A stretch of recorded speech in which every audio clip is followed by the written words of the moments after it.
So a couple of weeks ago, I made a video about this house that I just bought recently for $110,000 in 2024. I accidentally ended up, or I kind of ended up talking a lot more than I meant to in that video. It turned out to be a whole lot longer than I wanted it to be. So I want to do a little like shorter and a little bit more to the point video about what this house that I paid just barely over $100,000 for in 2024 is like. And one of the key points that I want to mention is I'm not like out in the middle of nowhere. I know a lot of people are going to immediately think like, yeah, there's $100,000 houses out there, but they're, 2-hour drive from any major city. I'm only 50 minutes away from the Walmart corporate office. So less than an hour from that major area, and a lot of the city is closer. That's just actually how long it would take to get to the home office building. But I'm still close to, I'm under 30 minutes from Springdale, and I think I'm under 30 minutes from Fayetteville also. So not in the middle of nowhere, and the house is pretty rough, but it's livable. But I'll go ahead and show you guys some of the issues that it has, because obviously it's not perfect, and see what you guys think about it. But I'm about to start showing the house, and for anyone who hasn't seen my other video, I've got a pretty good surprise in the crawl space that you're definitely going to want to see at the end of the video, so stay tuned for that. So just to go over what the yard looks like real quick, we've got a fairly long, steep, curvy driveway that comes out to this parking area that's not very well maintained. I've been trying to expand it because it's too small for me to easily turn my truck around. So I'm working on a retaining wall right here to widen this portion of the driveway out. That's what that gravel's for. And I'm trying to dig into that hillside over there a little bit, widen all this out, give me more room to get vehicles in here. Right now I got my other trucks parked up there. So it's very sloped. I've got retaining wall, retaining wall, retaining wall, retaining wall, and then retaining wall all across the property. So they had to build a lot of walls to level it out enough that they could really do anything. And you can kind of see, you may have noticed in the last video, but if you stand back here, everything, you can kind of see everything sloping down on the whole house. Those posts on the porch, you can see them angling down. All these posts are angling down. You can see the driveway falling. So that's part of the reason I'm building this new retaining wall, to support this, because this is just a stone, stacked up stone, no proper drainage behind it. It's the same thing with all this, and it's failing here. But it's a 0.8 of an acre lot. I'll show you this real quick. You can see where the porch is sliding off the front of the house, this big gap. You see those posts better here. And this big piece of concrete, you can see that all dipping down. So that's the major problem, and the common theme across this house is settling problems. So we come in, it's a mess in here right now. I'm not living here yet, so it's just like a job site.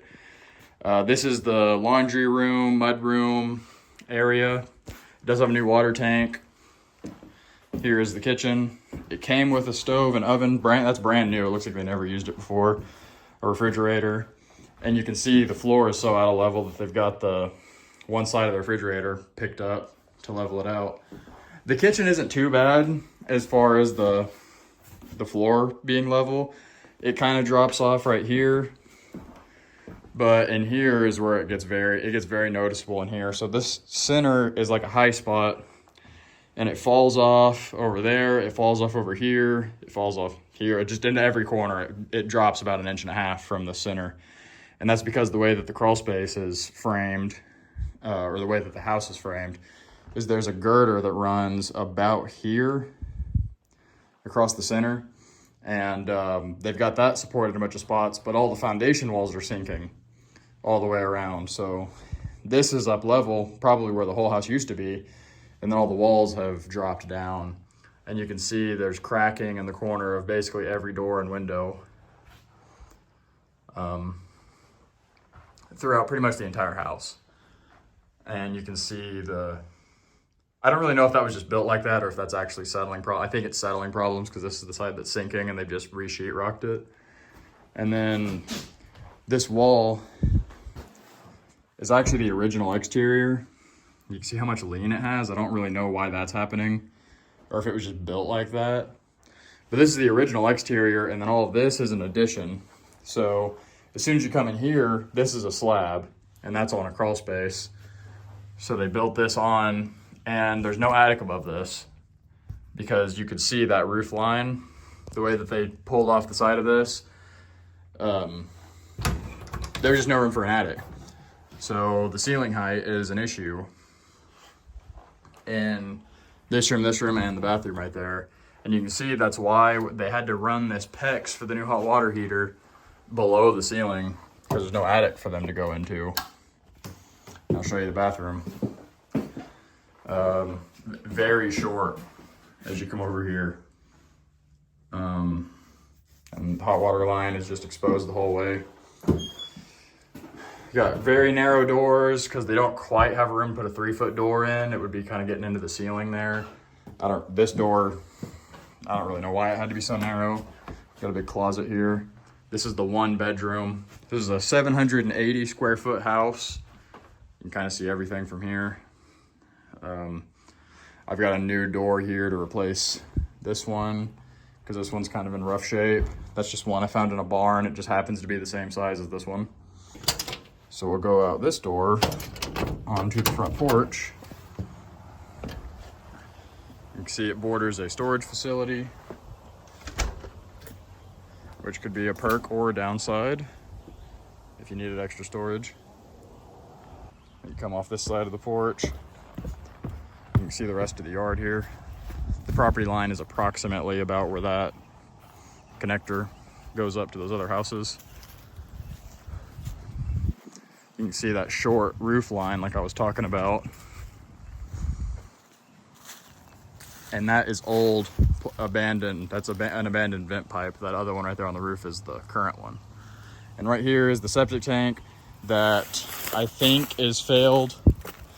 The toilet still works, but when I dug down right here, it looks like the septic tank is collapsing in on itself. So I'm already anticipating replacing the septic system before I move in. Where this very mellow roof angle collects a lot of debris on it from these trees that are all overhanging it. It's not really steep enough for stuff to fall off. And it definitely needs a new roof. It's over 20 years old and it's got stacked up shingles already. It does have a new mini split that works pretty good. And then you can see there's a roof angle here. So I think the carport was added on at some point and they didn't really match the angles very well. And right here we have an old-fashioned well, like an actual hole with stacked up rocks all the way around. I'll take this off and show it. But I went ahead and screwed this on because it was just big enough that someone that was kind of small could fall in there and get their arms on their sides and drown in there. So I covered it up because it was just wide open when I bought the house. The property goes just a little bit on top of that hill all the way down to the driveway there. Like I said, it's 0.8 of an acre. And the city that I live in, the downtown area, is literally 2 minutes that way. So like I said, I don't live, it's not out in the middle of nowhere or anything, even though it kind of feels like it. So obviously not a no issue house, not necessarily a move-in ready house, mainly just because of the septic system. If the septic worked, I mean, there's really not any other issue. The shower head doesn't work. It needs a new shower head, but I'm gonna work on a lot of that stuff and get it fixed before I actually move in. So I'm under the porch right here, and this is where the crawl space access door is. And you may have noticed in those other videos, over on the side of the house, you can see that it's a rock wall on the foundation. And so when I first saw that, I thought, oh, that must be a veneered on rock, and maybe it's an actual foundation behind that. But take a look inside this little tiny crawl space door.